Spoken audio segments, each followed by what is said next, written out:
Bem-vindos de volta. Agora daremos início a este finalzinho com a palestra A Era dos Dados na Justiça, onde exploraremos o importante papel dos dados no sistema judiciário. Discutiremos como a análise de dados está otimizando a eficiência e a transparência, enfrentaremos os desafios de privacidade e segurança que surgem com esta revolução digital. Então, preparados para mergulhar no futuro da justiça, impulsionada por dados? Vamos lá, então. Para nos conduzir nessa jornada, chamo ao palco Tiago Gontijo Vieira, mestre em Direito pela Uninove e especialista IBET, professor no JX, Future Law e IBET, assessor no Conselho Nacional de Justiça. Senhoras e senhores, vamos receber com uma forte salva de palmas.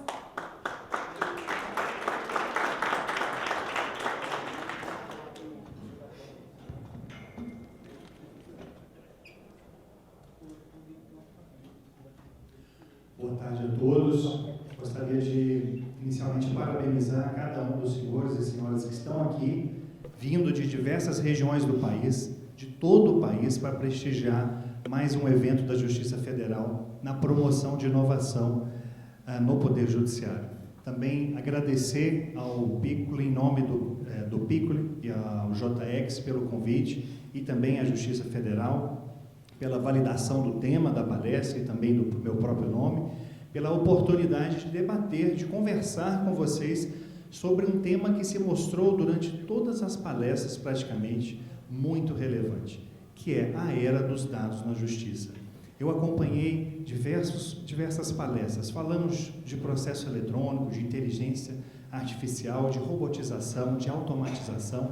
Em todos esses temas, Lúcio Melri, perpassamos a preocupação e o foco em estruturação de dados para que a justiça possa efetivamente promover a sua transformação digital. E é justamente essa grande ideia que eu gostaria de compartilhar com os senhores e senhoras, que é a adoção de um design, uma arquitetura orientada a dados, vai potencializar a transformação digital na justiça.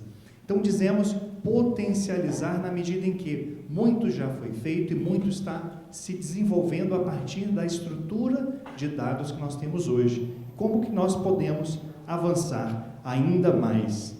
Vamos, nessa jornada que teremos aqui, agora nessa nossa conversa, perpassar 3 tópicos. Inicialmente, vamos abordar um pouco, mas não exaustivamente, o panorama do Poder Judiciário e as dificuldades e desafios que ainda hoje a Justiça enfrenta para lidar com morosidade e também acúmulo de estoque de processos.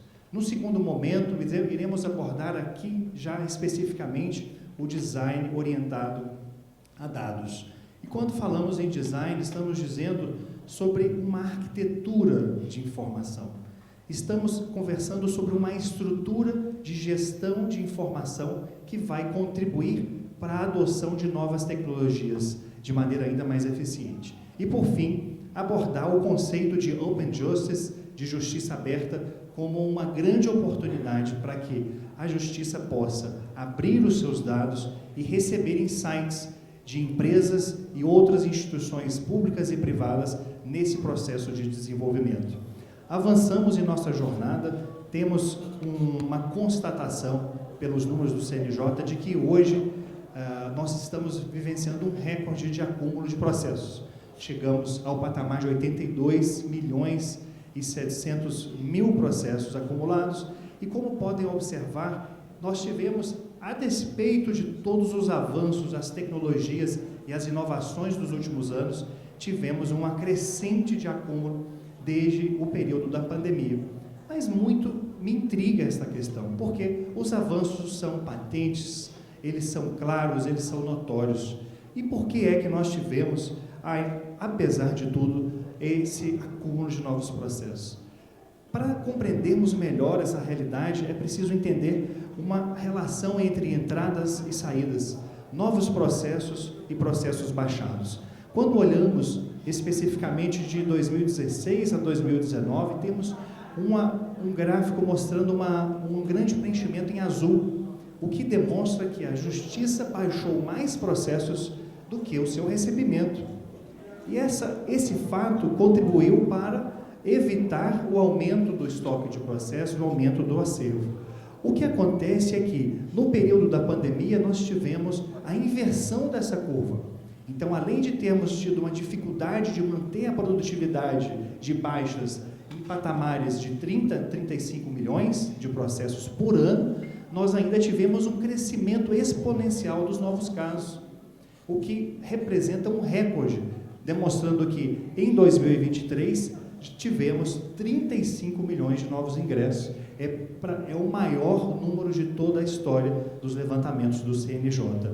Isso mostra, pessoal, que nós estamos enfrentando uma grande dificuldade, mas uma dificuldade do sentido de desafio, porque por mais que nós estejamos avançando na produtividade, como tivemos 34 milhões e 700 mil processos baixados em 2023, ainda assim as entradas foram superiores. Isso mostra que a tecnologia ela vem para trazer insumos para que a gente possa efetivamente aumentar a eficiência do trabalho humano para conseguir lidar com todos esses desafios. E mais do que isso, estamos abordando uma situação que é premente de desjudicialização.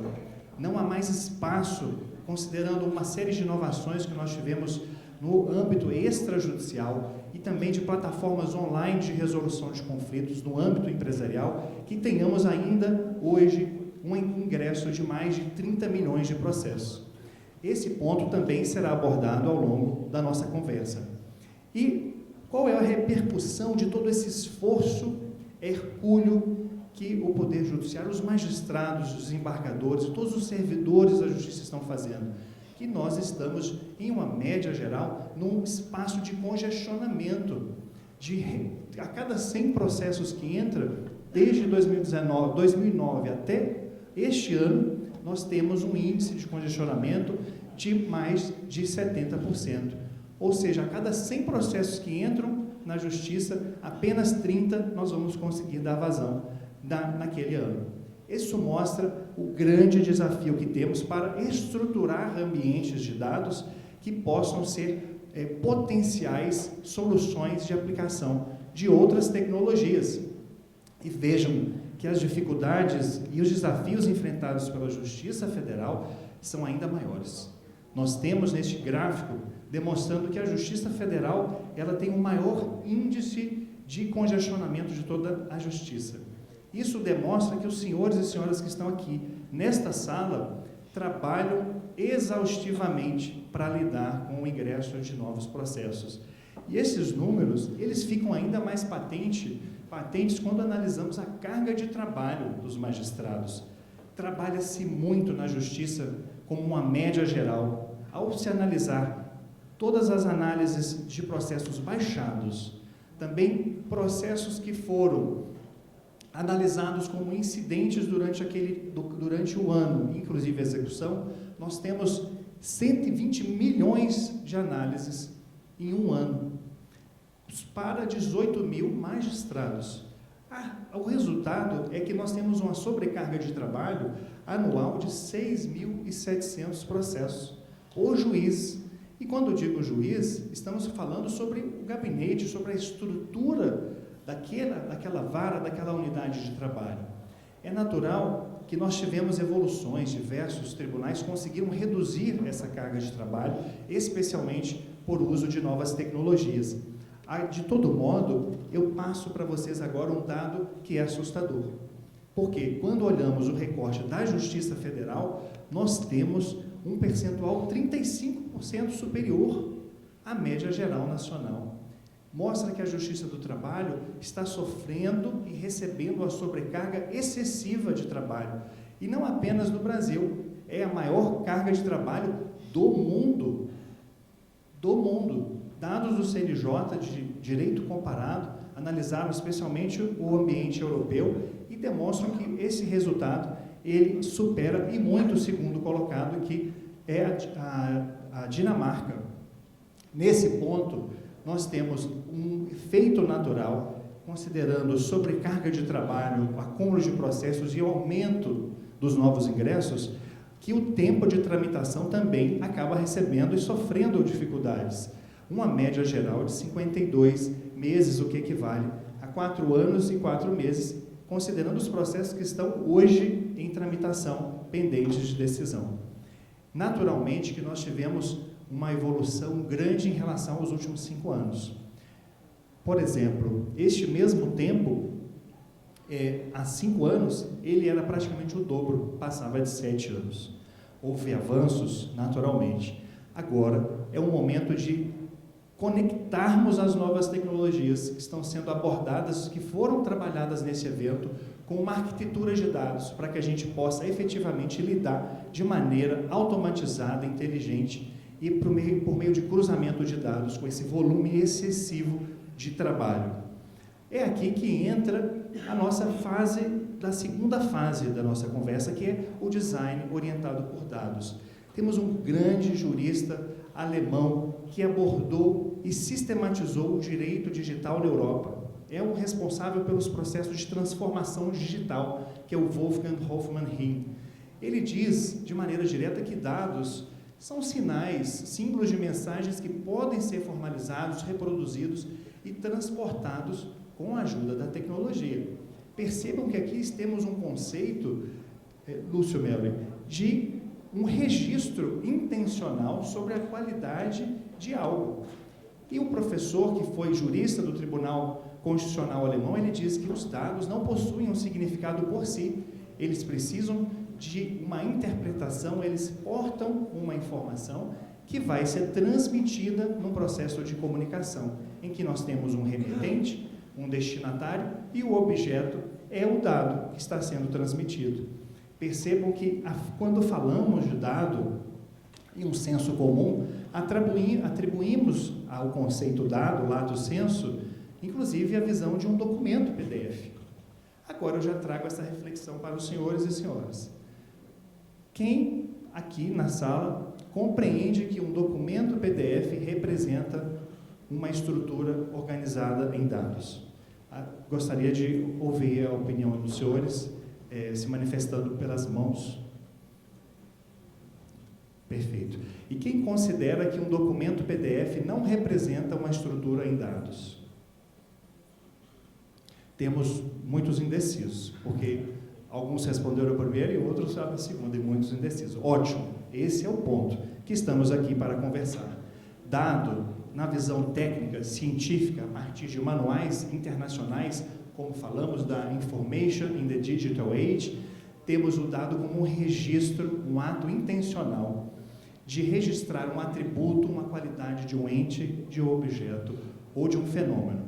Ou seja, a partir dessa visão, um documento PDF não representa um dado, porque não há necessariamente um registro de um atributo ou de uma qualidade daquele documento, a não ser que ele esteja indexado e nessa indexação se diga, por exemplo, que se trata de uma petição inicial ou de uma decisão.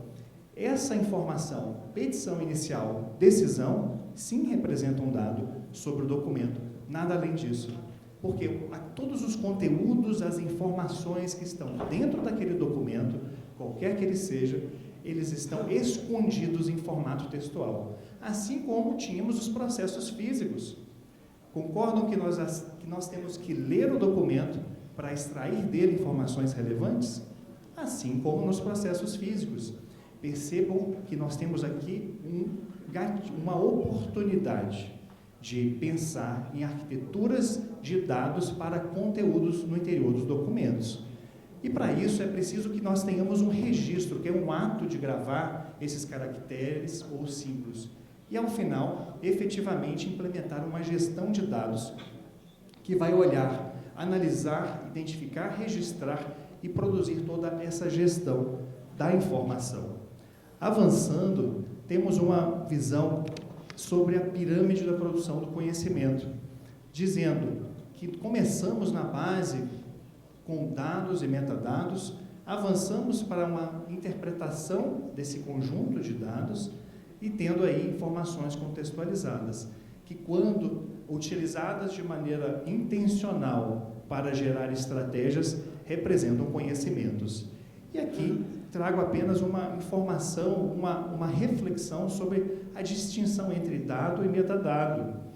Muito se fala de metadado como sinônimo de dado, mas acontece que o metadado é algo que fala sobre um outro dado. Então, imagine que nós temos um processo em que foi autuado uma petição inicial. A petição inicial representa, naquele documento, um dado.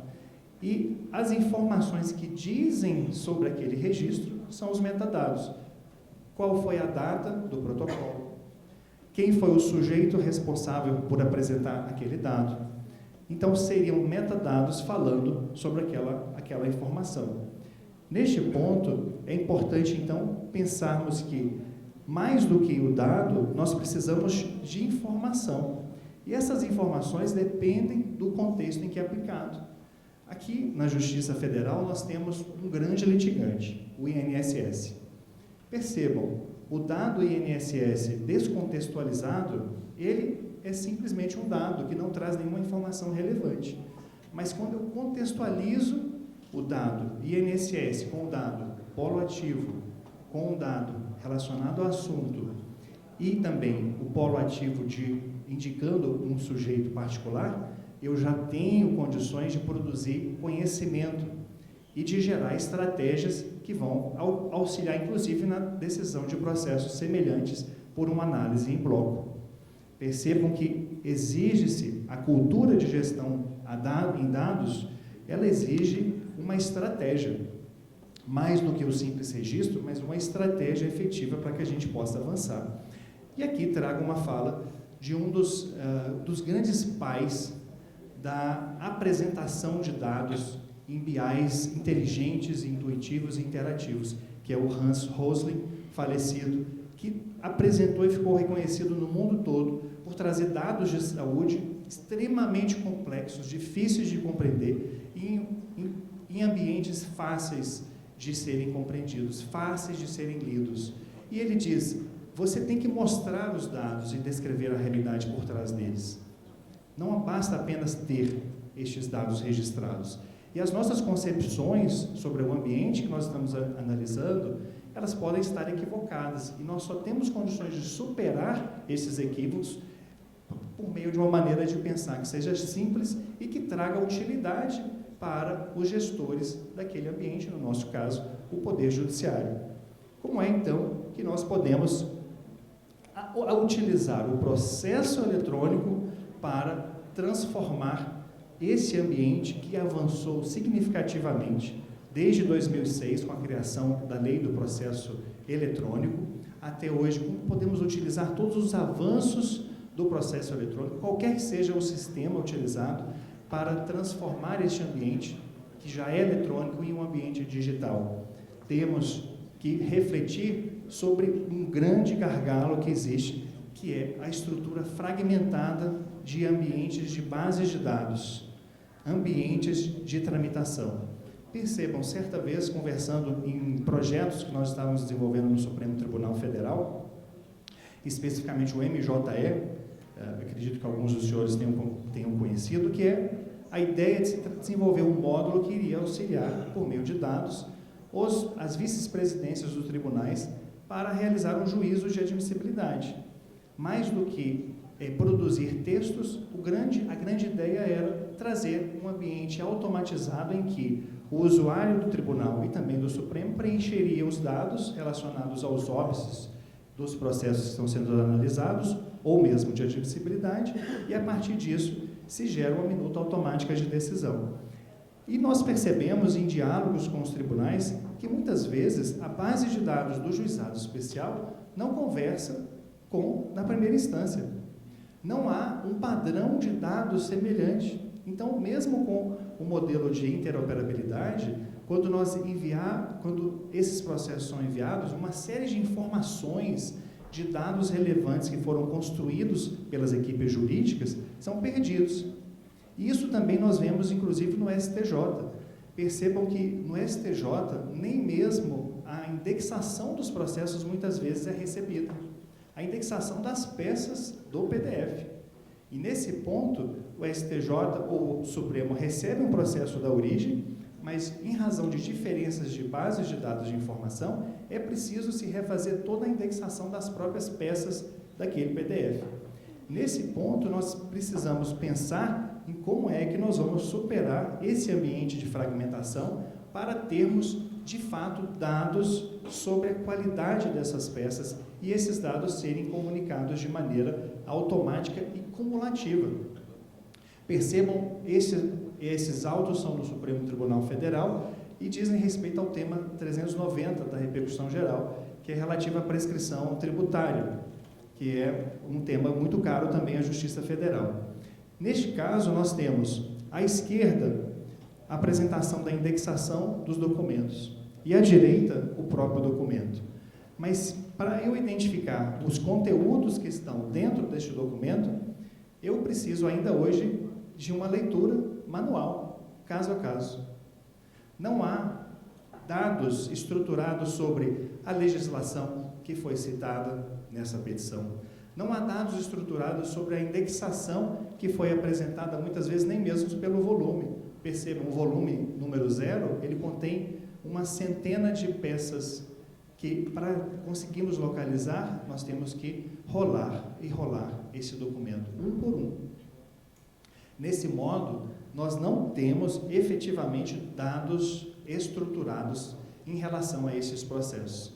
Temos apenas dados de cartório, dados do assunto, das movimentações, dos andamentos, que já auxiliam bastante, mas não permitem uma efetiva transformação digital, na medida em que hoje, boa parte dos projetos de inteligência artificial, que são mais de 111, eles buscam justamente extrair dados de documentos.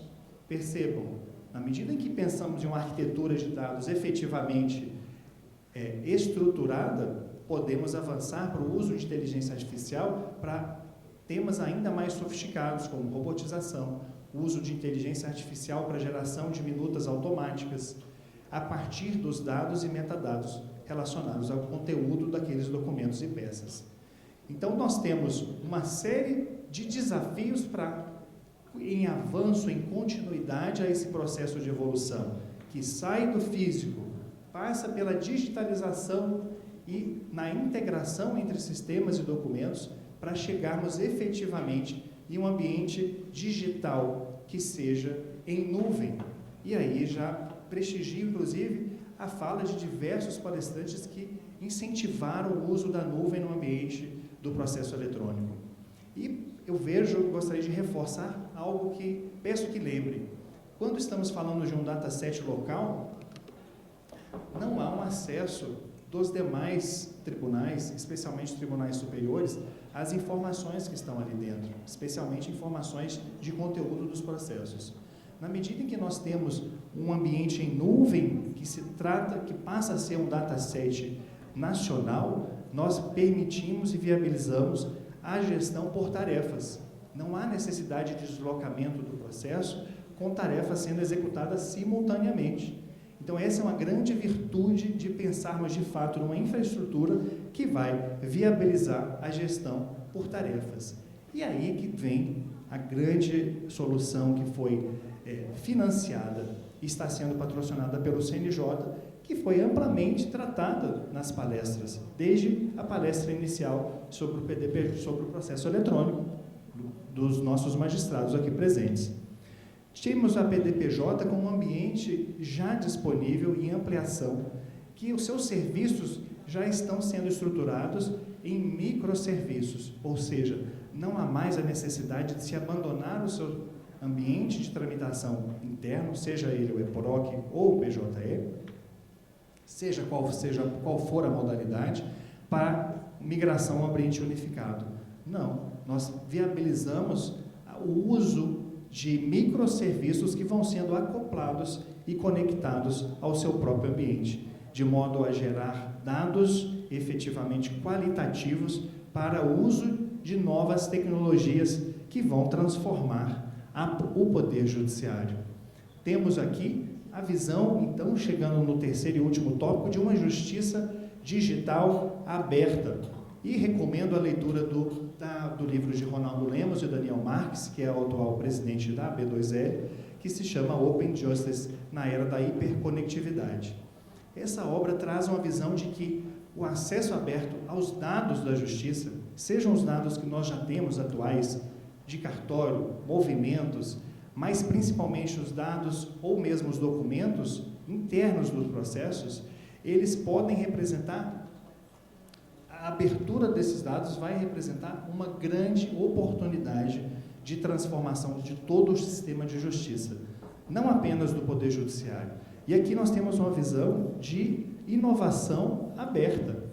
E trago algumas empresas e algumas iniciativas que já estão em fase avançada no ambiente privado e que o poder público, o Poder Judiciário pode se beneficiar.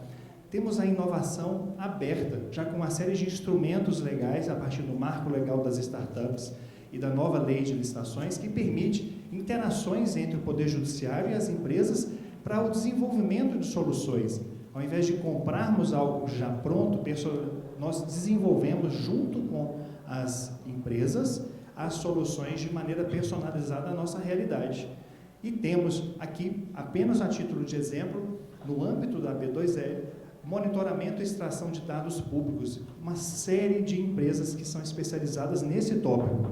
Temos também resolução de conflitos online, evitando que novas causas cheguem ao Poder Judiciário, e outra, trago grande destaque, analytics e jurimetria. Inclusive, na palestra anterior, falamos um pouco sobre jurimetria e me veio à mente a oportunidade que nós temos de, a partir da abertura destes dados, produzir jurimetria em benefício dos próprios tribunais, dos próprios servidores e magistrados. Inclusive, por meio de online dispute resolutions que vão recomendar para as partes o percentual de valor, inclusive de acordo, na medida em que nós já temos uma jurisprudência baseada em dados que demonstra a viabilidade ou não de chances de êxito naquele processo. Então, são uma série de avanços que foram amplamente tratados em todos os painéis, e aqui trago algum destaque para o que o próprio Dr. Naiber apresentou, que foi a computação em nuvem como um ambiente central de dados e gestão por tarefas.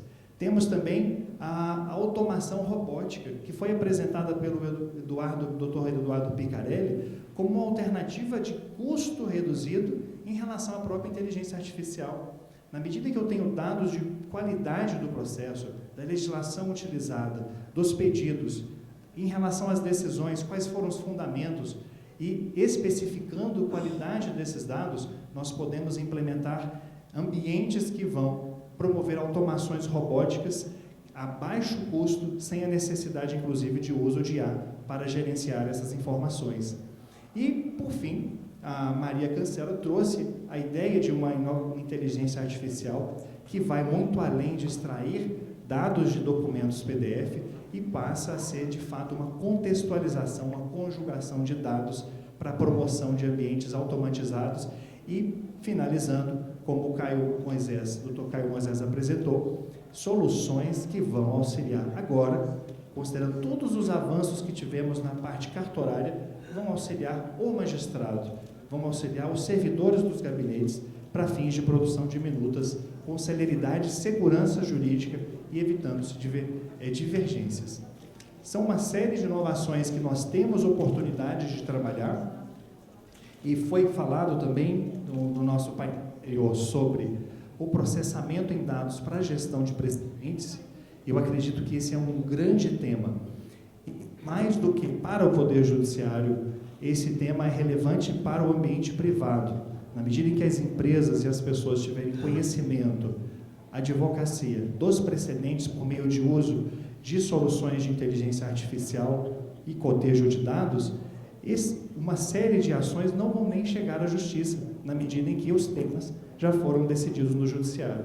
Não à toa que milhares de processos recebem o carimbo, o rótulo de repercussão geral de temas antigos, que já foram decididos no mérito, mas ainda seguem ingressando na justiça. Estes são alguns dos temas que eu gostaria de trazer para a reflexão dos senhores, mais do que uma apresentação categórica, é provocar o debate, a dúvida, a reflexão, para que a gente possa, juntos, conciliar todas essas inovações e oportunidades tecnológicas para efetivamente adotar um design orientado a dados que vai transformar a justiça em ambientes digitais nessa nossa nova realidade. Meu muito obrigado a cada um dos senhores pela oportunidade de estar aqui. Quero reforçar que é uma honra e agradeço na pessoa do nosso anfitrião, Lúcio Belli. Muito obrigado.